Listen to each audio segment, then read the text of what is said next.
Yo, yo, yo, yo, what's going on? Welcome back, Shalom. Y'all chosen ones. Yeah, the ones in the truth, the most high, and the ones that's not.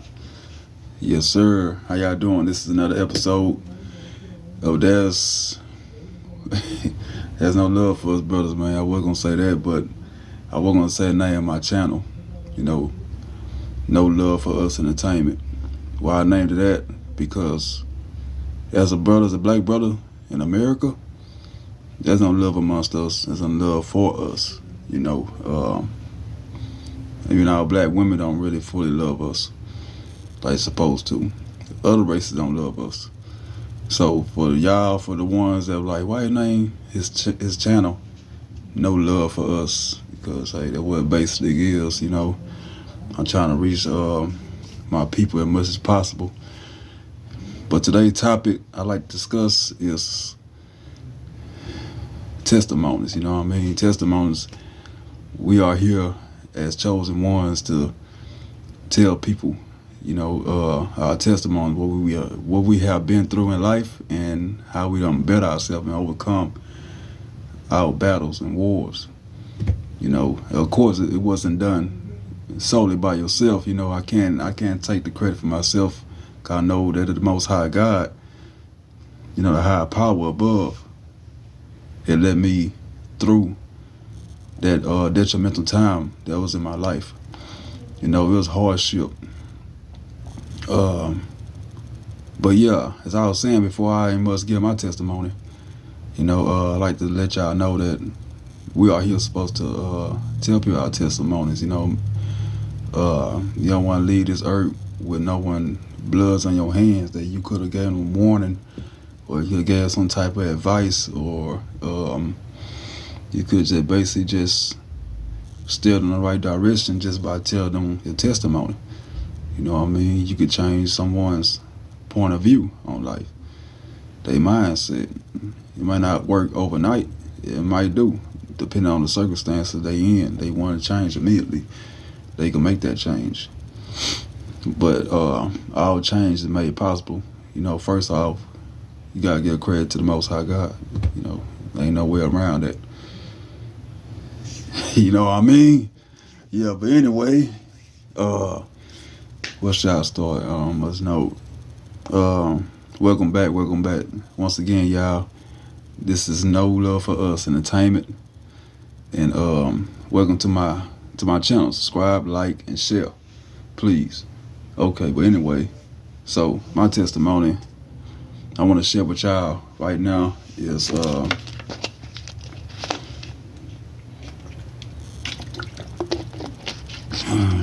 me being homeless and casted out from family and friends. There's no one I could call, reach out to.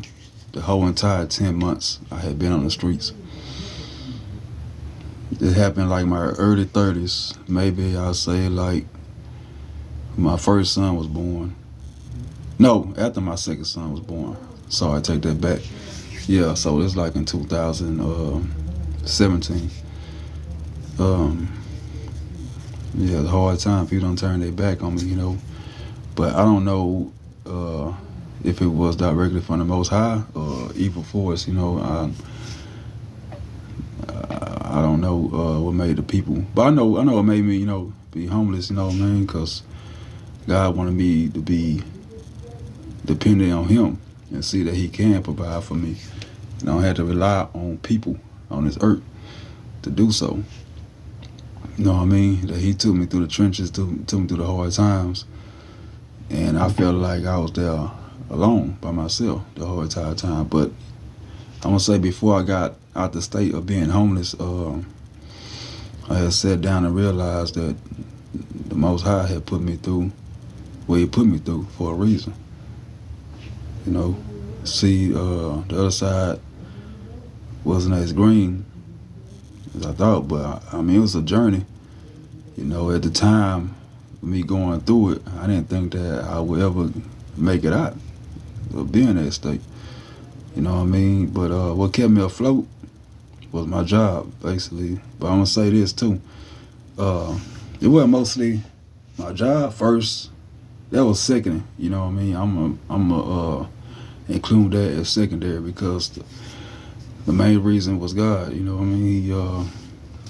He don't put in my mind to leave certain things alone.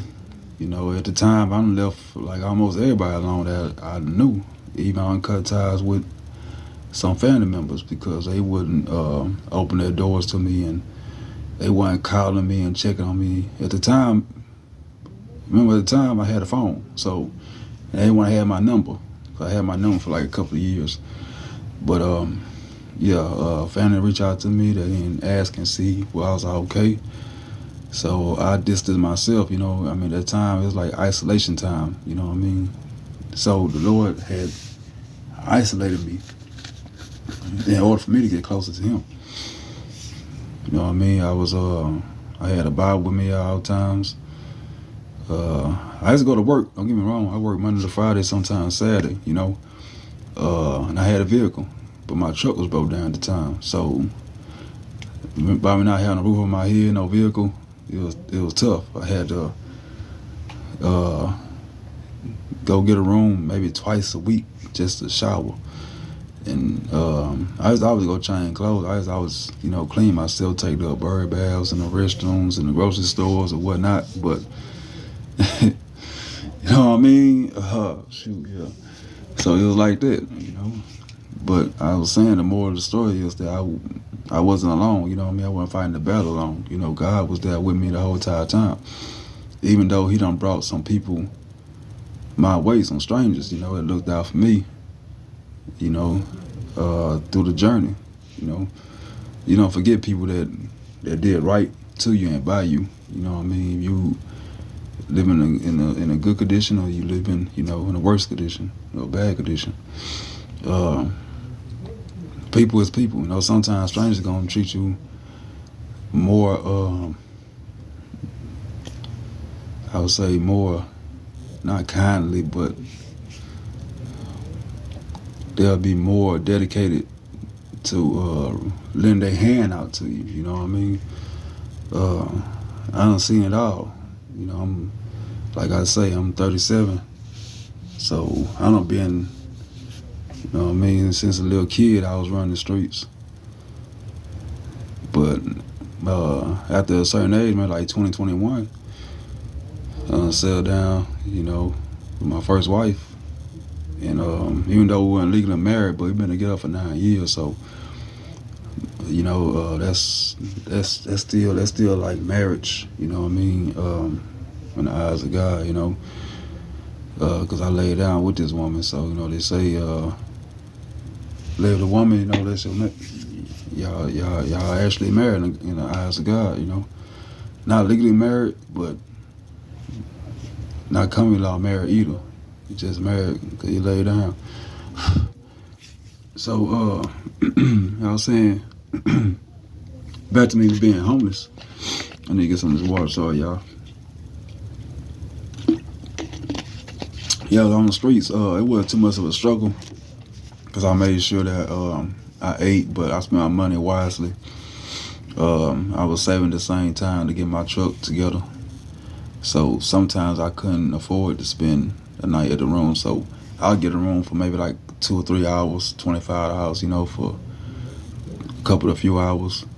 But man, I done told people, I done sat down and talked to people, told them that I've been on the streets before, but they really don't believe me because the way I carry myself and the way I look, you know. But I don't think that have anything to do with it, because when God calls you, you know what I mean, and He wants you as a chosen one, or you know, he wants you to go through certain things to realize that He still exists, that He's still God is earth, He's still in control. He'll set some things in motion, you know what I mean. He'll set some things some obstacles in your path, in your way. Wherefore you you know what I'm saying, he gonna let you know that He gonna make you recognize that He's there. So I was saying, but as far as being homeless and on the streets, I don't want. I prefer anybody not to go that route. But sometimes you can't control where you go. That's the moral of the story, you know what I mean? God will put his toughest soldiers through the toughest battles, you know what I mean? So that might be a true saying. I've been hearing that from some God-fearing people in my life, and I see as I get older, you know what I mean? A lot of people don't be having the opportunity to get on the streets and have the opportunity to get off the streets, you know what I mean? I was on the street just for 10 months, and people have been like literally on the streets like maybe a lifetime, you know what I mean, since they were young or what happened in their midlife that caused them to go that route. Maybe it was drugs or maybe it was something else, but my reason was totally different.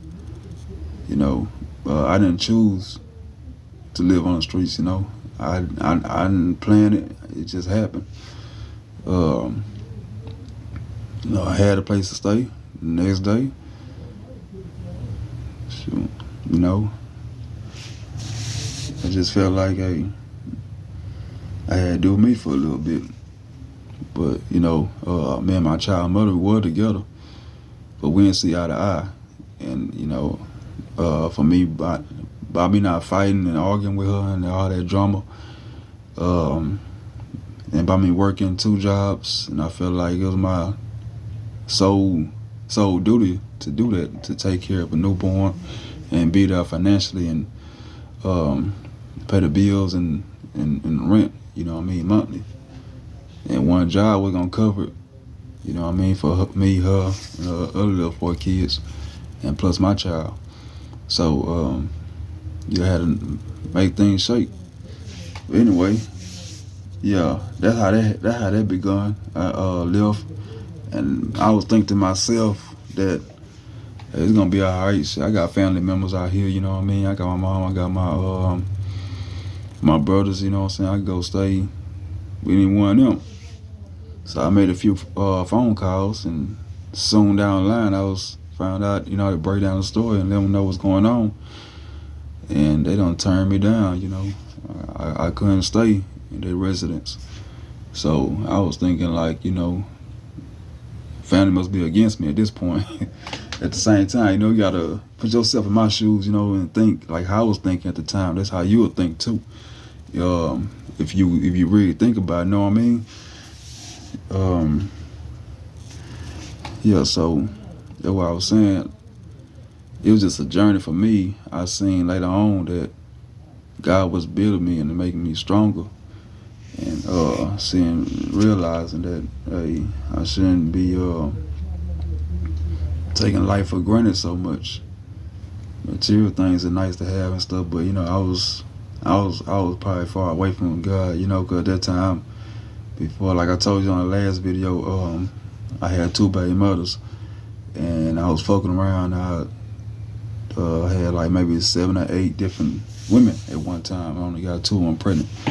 So, by that being said, you know, by me being a whoremonger, a male whoremonger, I don't reap what I sowed, you know. And I guess God was like, you know, this is a way of punishing me. You know, God's ways of punishing people may not be to that extent of being homeless, but it's gonna bound to happen any kind of way when you're being rebellious and don't take accountability and watch how you move in these streets and say what you say and do what you do to people and also your surroundings and other people, you know what I mean? It's a huge effect that you put on your life, you know what I mean? You just don't know what the outcome may be, so you gotta move a certain way with people in this life, you know what I'm saying? Like once you get wiser, you will see. And it took me a long time just to see, you know, it take time. It doesn't happen overnight to see how the world actually works and how God could pull you through anything. But it was a blessing that he did get me out the streets and allow me to, but note this though, I ain't, like I said again, it wasn't a real reason like why I was in the street because I was on drugs or anything like that. At the time, I didn't realize that it was a punishment at all, you know what I mean? It took me like a few years after that, after he pulled me out, and then I realized that, okay, yeah, it was a punishment, but at the same time, it was a lesson too, a teaching. You know what I mean? Because when the times come, people don't believe it, man. That how the world is moving and how the world is operating right now. You know, so we all gotta be prepared to live a certain way. You know what I mean? We will not have that freedom watching TV or using a microwave. We'll have that privilege after a while. You know what I mean? It might take a few years from now, 10, 15, 20. But I'm just saying, it was a reason for everything. You know what I mean? It's a reason for me being homeless, so God can make me stronger against the elements. You know what I mean? Because I was out there in the cold and in the summer.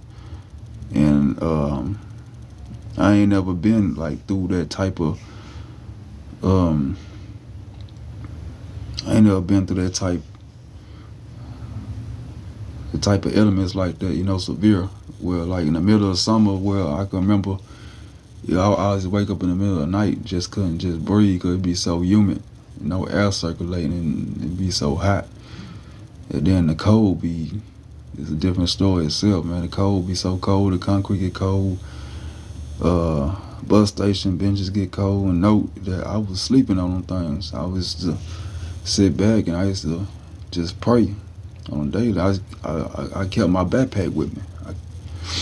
You know how you got them backpacks? You got the front pocket, you got the middle section, then you got the big. I used to carry them in them big camping backpacks with me. Keep like 3 or 4 different changes of clothes with me. I kept my Bible in the front pouch, and I never gave up on God. That's how I moved closer to God, actually, by being in the situation I would turn to Him. Even though I couldn't turn to no one else, but I turned to Him, and He worked in my favor. You know, He allowed me to still maintain my job, still be able to allow me to make it. But I believe during that time, I was paying child support too. Matter of fact, child support probably just kicked in because my son wasn't even 1 year old yet. So my child support kicked in, and it made me hard to survive and struggle on my own. You know what I mean? Then I couldn't work 2 jobs because, like I said, my truck was out of commission. It wasn't working at the time. Sometimes I just go and sleep in my truck because I had to park at a friend's house. But it was so far a distance away. There's a lot of nights I couldn't make it. I had to sleep without sleeping in my truck. I used to sleep in the hospitals downtown, maybe 3 or 4 different hospitals on the train, even on the train station. We have a metro rail to go downtown, go back and forth, south, north and south. We have some go east and west side of town, but yeah, I used to sleep on them, on the metro rail. That's what it's called. Bus stops, train stops, I mean. Yeah, so I'm just letting y'all know the testimony speaks, volumes. It could change someone's life. It could change my walk of life, I done told a couple people before about what I've been through and how God had got me out the struggle. And yeah, they were kind of amazed because they're like, oh, only 10 months, some people almost make it out the streets. And yeah, I'm like, yeah, I know. I'm a walking witness, that I done got out the streets. And it feel better, you know what I mean? It feel like God had delivered me from that torment, because it was a torment, you know what I mean? Don't know where you're going to sleep, don't know where your next meal going to come from. You know what I mean? If you had like a little habit, you had to kick that right away. Can't have no drinking habit, no smoking habit. I was smoking cigarettes back then, heavy too, and I had to quit that out, because things got real. I wasn't comfortable. I was uncomfortable for the whole 10 months.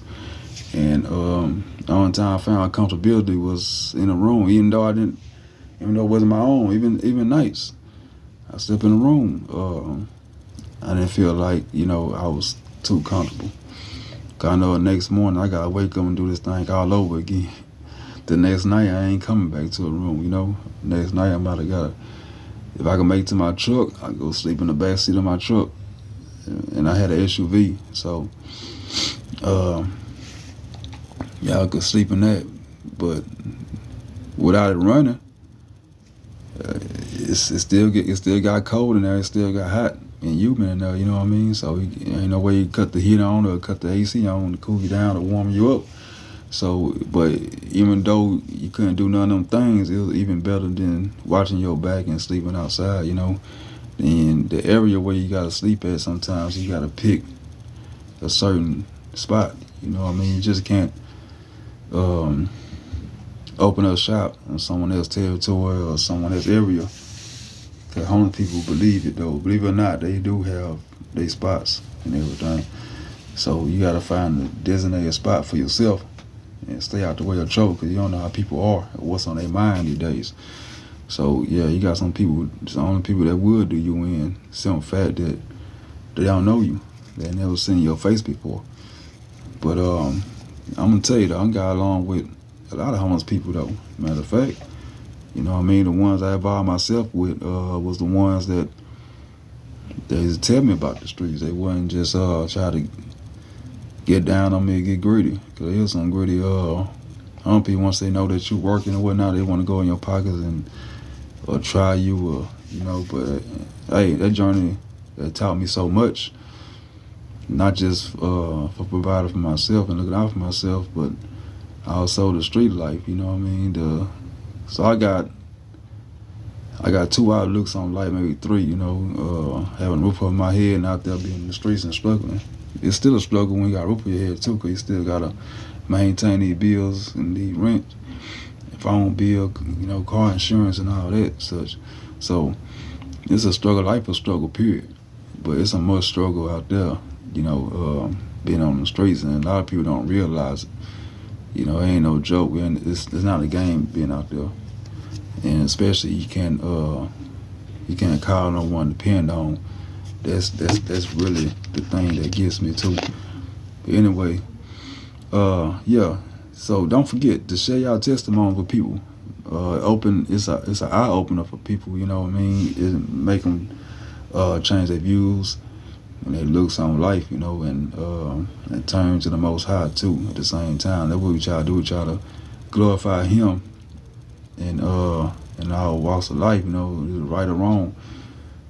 You know, He puts you through certain situations to make you stronger.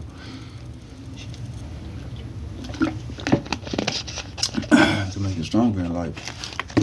You know what I mean? That's it.